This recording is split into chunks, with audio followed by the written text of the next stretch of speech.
Olá pessoal, bem-vindos a mais um vídeo que estamos produzindo aqui na Daftworks.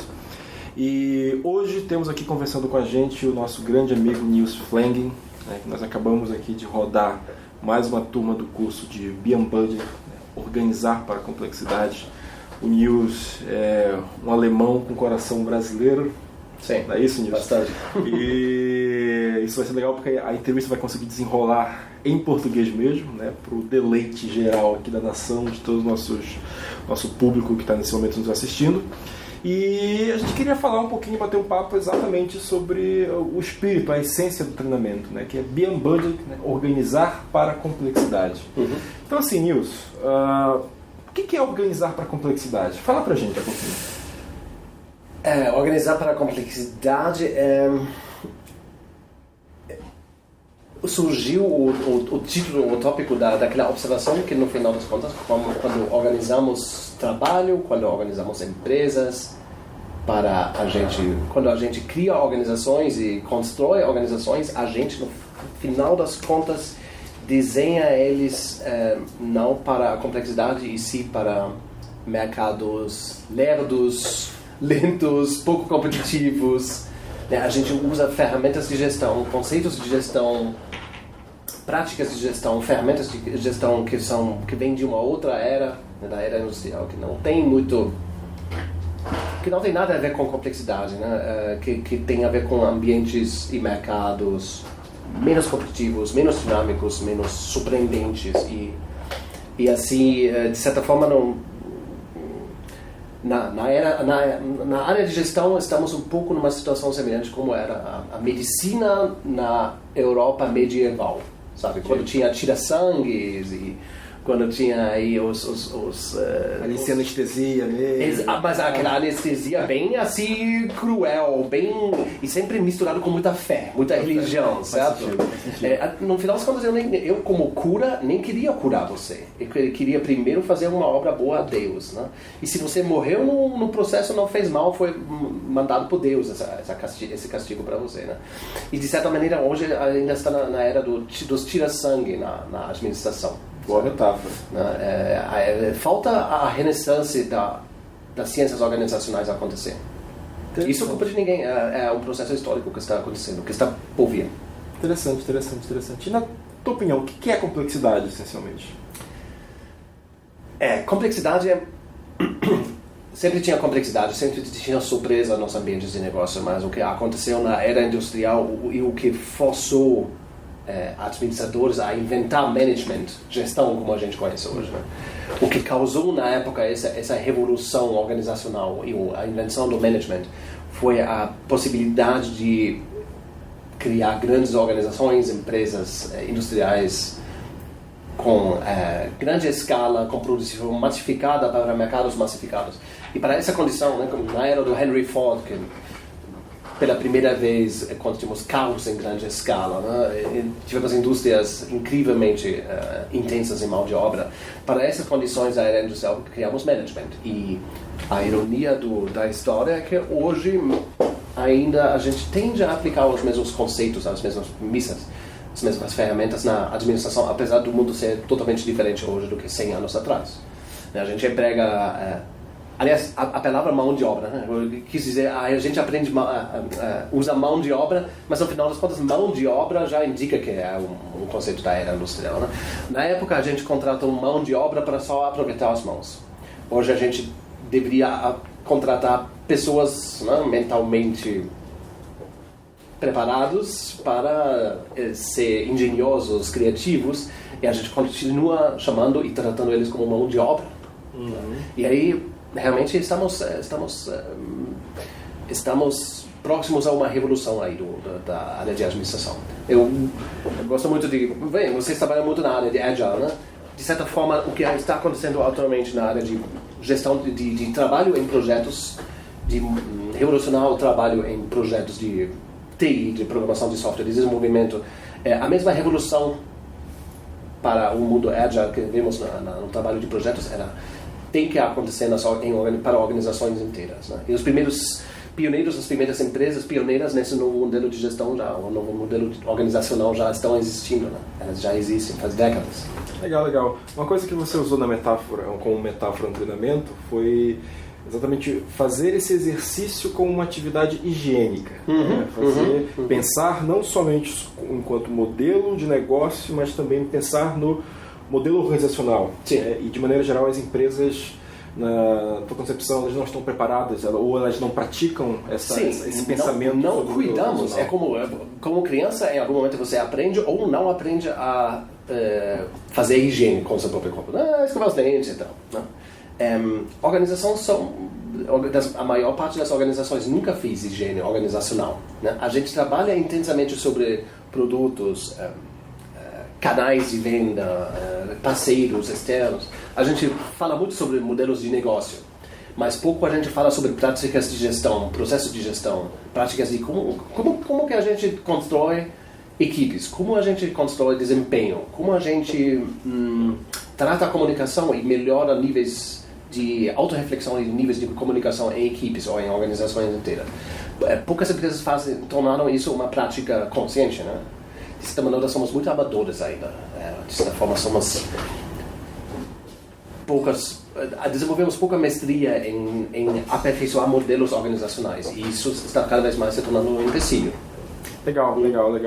Existe um viés, de repente, até antropológico em tudo isso daí. Até no treinamento você fala muito sobre tecnologias sociais. Né? E se você pegar um mindset anterior, um mindset mais, digamos assim, 1.0, sei lá, você tem como um grande ícone de todo esse pensamento, uma grande representação desse pensamento, a visão hierárquica, né? A visão piramidal. Sim.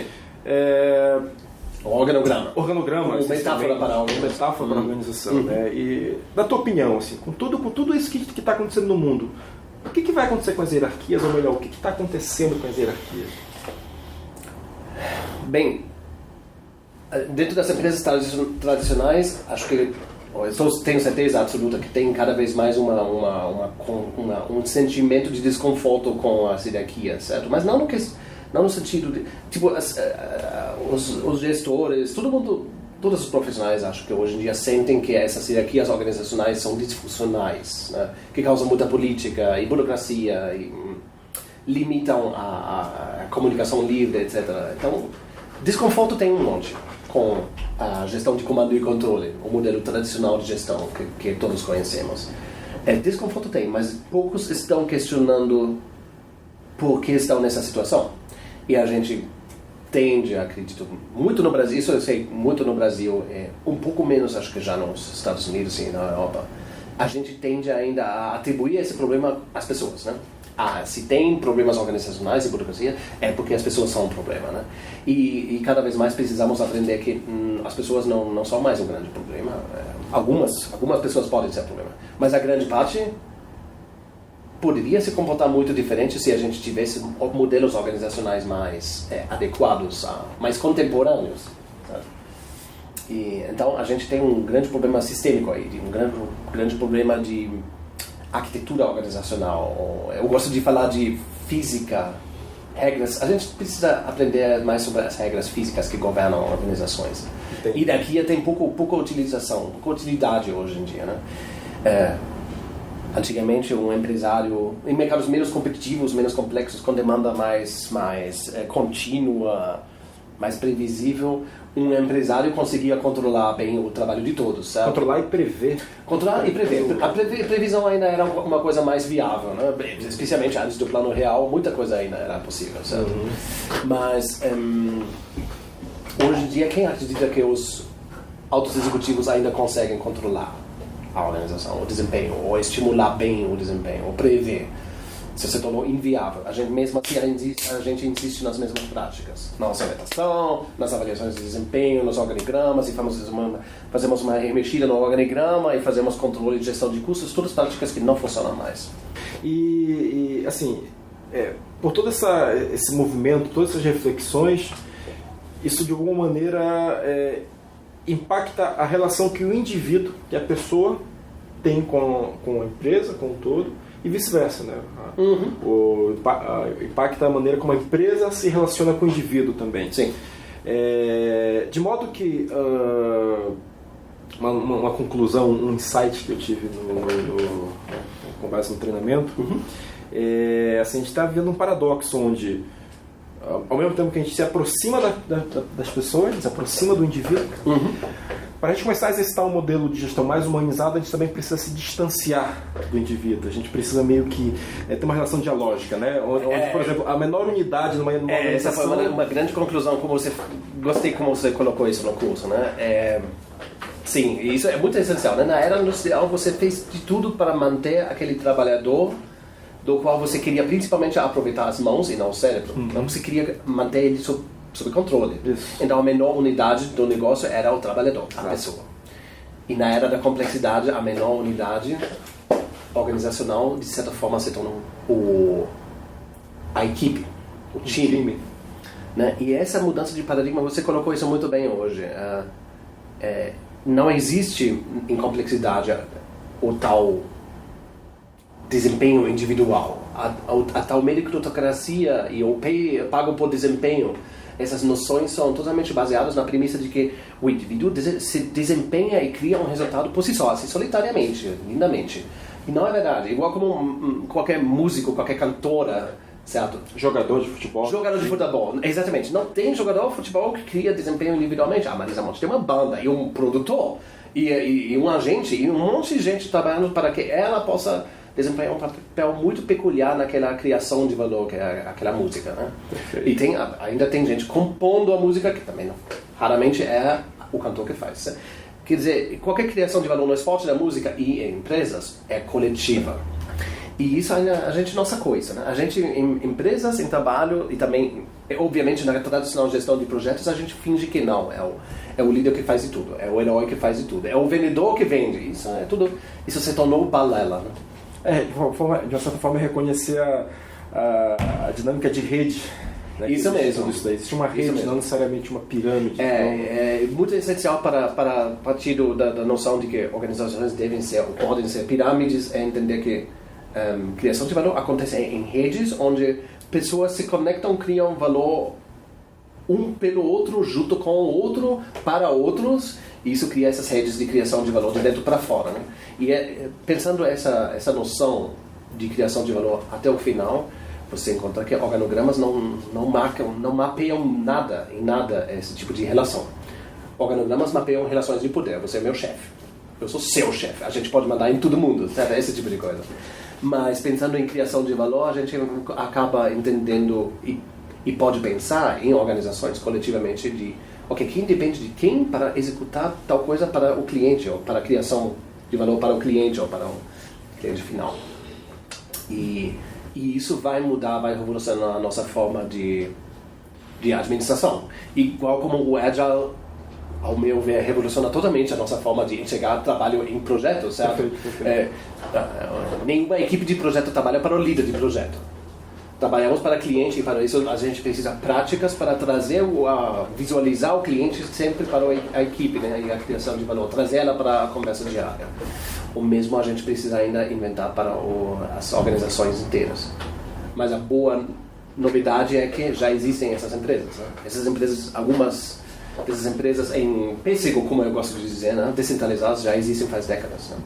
Legal. E aprendemos muito pouco delas. Legal. A gente tende a ignorar. Você consegue citar alguma empresa assim, que possa ser interessante para a gente compartilhar com o grande público? Acho que algumas das empresas mais evidentes desse novo modo organizacional, dessa organização para a complexidade, o Beyond Budgeting, como a gente costuma chamar esse modelo. Algumas a gente já conhece faz décadas e ela sempre aparece na conversa, né? A Toyota, por exemplo, que originou conceitos como Kaizen e Kanban e muitos mais, né? É claro que a Toyota é uma pioneira nesse modelo de gestão. Eles já praticam isso faz 50, 60 anos. Outro belo exemplo é o Google. No Brasil aqui tem a Semco, que tem trabalhado dessa forma faz muito tempo. Ou na área de software, acho que um bom exemplo é a Valve, que recentemente falou mais. Né? Sim. Ou na área de varejo tem vários exemplos no mundo inteiro, incluindo a Zappos, que muita gente já ouviu falar. Vamos dizer, são essas empresas que acho que chamam a atenção em qualquer... Quem lê ou se interessa por questões de gestão já ouvi falar dessas empresas, né? O ponto é que até agora a gente se mostrou muito resistente a entender que essas empresas todas compartilham uma certa filosofia, certos paradigmas organizacionais de liderança que são anti-comando e controle. Ou, para colocar isso de forma diferente, né? O management morreu nos anos 70 por aí, certo? Se tornou uma tecnologia zombie. Então, o management é uma prática zombificada, né? Poucos existem aí. Você fala até que o termo está depreciado, né? O termo está desgastado, que nem project management. Eu não gosto. Pessoalmente, eu acho que a gente precisa enterrar, colocar no lixão aí da história também esse termo. Project management, precisamos colocar o termo management lá. Em empresas, só em empresas de comando e controle, termos como organograma, orçamento, departamento de vendas. Departamento já acho que é uma criação, um conceito obsoleto, né? A gente precisa colocar muitos conceitos lá no museu, vamos dizer. Essa é uma boa metáfora. Talvez isso tenha a ver com a própria ideia anterior de higiene, né? A gente, de uma certa maneira, a gente não pratica muito o descarte das antigas premissas. Sim. A gente, e se você olha um pouco a história da gestão nos últimos 30, 40 anos, foram exatamente essas décadas que surgiram muitas toneladas, praticamente, de novos conceitos de gestão, né? Desde os anos 70, o movimento de qualidade, até a reengenharia, tinha centenas de movimentos, né? O nascimento dos ERPs, dos CRMs, também todos os softwares também vieram junto com isso. Então a gente foi muito criativo em inventar novas técnicas, mas os paradigmas mentais não mudaram. Isso é o próximo passo. Eu tenho certeza que isso está para acontecer. A renessância, vamos dizer. Legal. Eu sei que você tem uma opinião bem interessante sobre isso, mas queria que você repetisse para a gente. Esse pensamento, esse mindset, ele se aplica para todas as empresas? Esse mindset, esse modelo, ele se aplica para todas as empresas? Adoro e odeio essa pergunta. Eu tenho medo de ouvir essa pergunta porque essa pergunta pressupõe que comando e controle cabe para todos, né? Exato. E se você é a melhor solução para tudo. Ela pressupõe que se você está sugerindo uma alternativa, você tem que demonstrar e provar que isso cabe para todo mundo. Mas o lance é exatamente diferente, né? Hoje em dia você ainda teria qualquer executivo, qualquer profissional precisaria comprovar que o comando e controle funciona, que a orçamentação funciona, que o project management funciona, que a gestão de custos funciona. Nada disso funciona.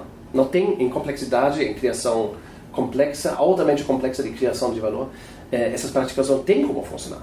Quer dizer, a responsabilidade de provar não está do meu lado. Entendeu?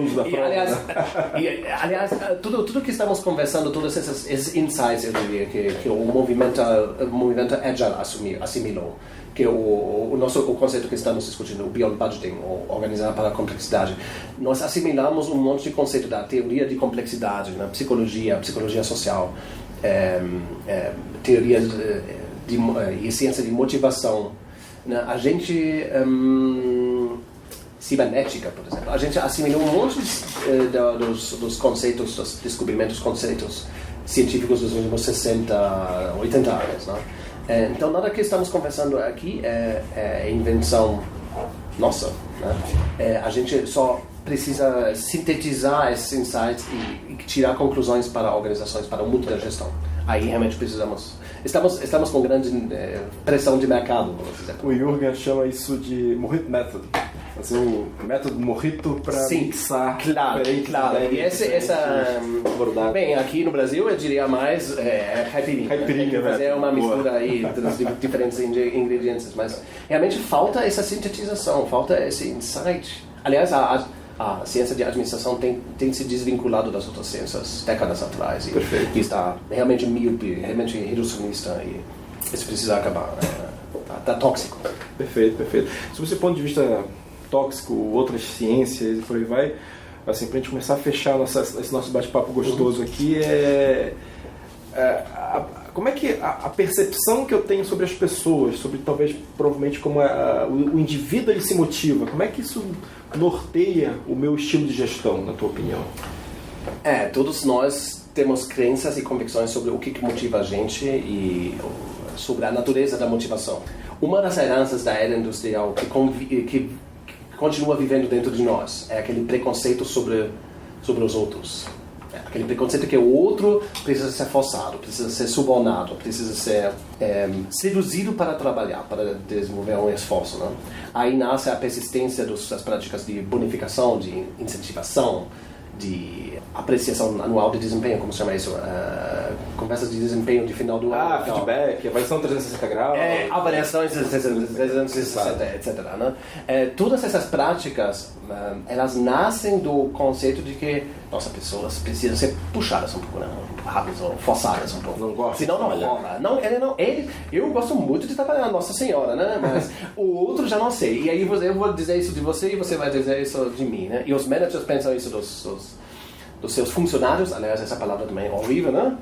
E vice-versa, né? Todo mundo acha que o outro é o idiota na história.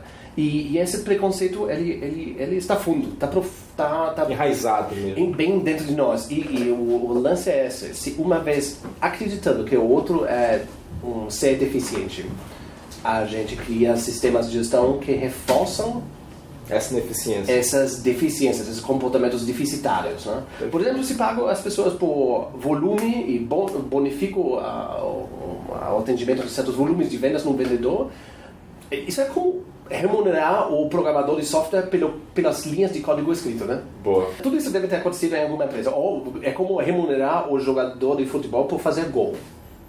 Aí, jogo em equipe você já não vai ter, né? Individualmente. Todo mundo vai dar um chute direto no gol para fazer gol eu mesmo, se eu recebo 10 mil reais por gol. Tudo isso já foi tentado, né? E não funciona. Nas áreas, na gestão, a gente acredita ainda nessas bobagens, né? Como bonificação, incentivos individuais, controle individual. O Daniel Pink, ele fala muito da ideia da cenourinha, né? Da cenoura, claro. É a cenorificação. Né? Cenorificação. A gente sempre pensa só na cenoura no outro, né? Quem de nós quer ser cenourado? Cenoreado? Cenourado. Não é legal a sensação. A metáfora, eu não quero ter ela aplicada em mim. Né? E todo mundo sabe também que... todos nós sabemos isso de nós mesmos. Eu não preciso ser forçado para trabalhar. Se eu tenho uma conexão com a organização, com o sentido que ela tem, com a missão que ela tem, então eu vou me desempenhar, né, certo? Mas no outro a gente sempre pressupõe que precisa de uma forcinha a mais. E esse preconceito tem nos atropelado bastante e tem parado o avanço da gestão, das ciências organizacionais. Maravilha, Nilson. Cara, muito bom bate-papo. Obrigadão. Galera, conversei aqui com o nosso grande amigo, parceiro da AdaptWorks, Nils Flang. Tá? O Nils é um parceiro que a gente sempre está trazendo aqui para ministrar o treinamento exatamente sobre esse assunto, Beyond Budget. Tá? Mas além disso... E agendamos também hoje que vamos dar outra edição do seminário. Sim. 2014. Sim, vamos ter várias. Vamos ter várias edições disso daí. Ele é autor de livro, tem o livro Liderando por Metas Flexíveis, né, já a versão em português, que fala profundamente sobre todos esses detalhes, né, do Beyond Budget. Está lançando agora um outro livro, né, que é Organizando para a Complexidade. Nesse momento para a complexidade. Tem apenas em alemão, né, uma leitura fácil, uma leitura assim que você consegue se deliciar. É para uma minoria. Mas expectativa de sair quando a versão em português? Não, esse livro definitivamente ele será lançado por volta de março, abril do ano que vem. Maravilha. Estamos ansiosos. Então, galera, muito obrigado. Nilson, mais uma vez, brigadão. Muito bom ter você aqui mais uma vez. E até a próxima.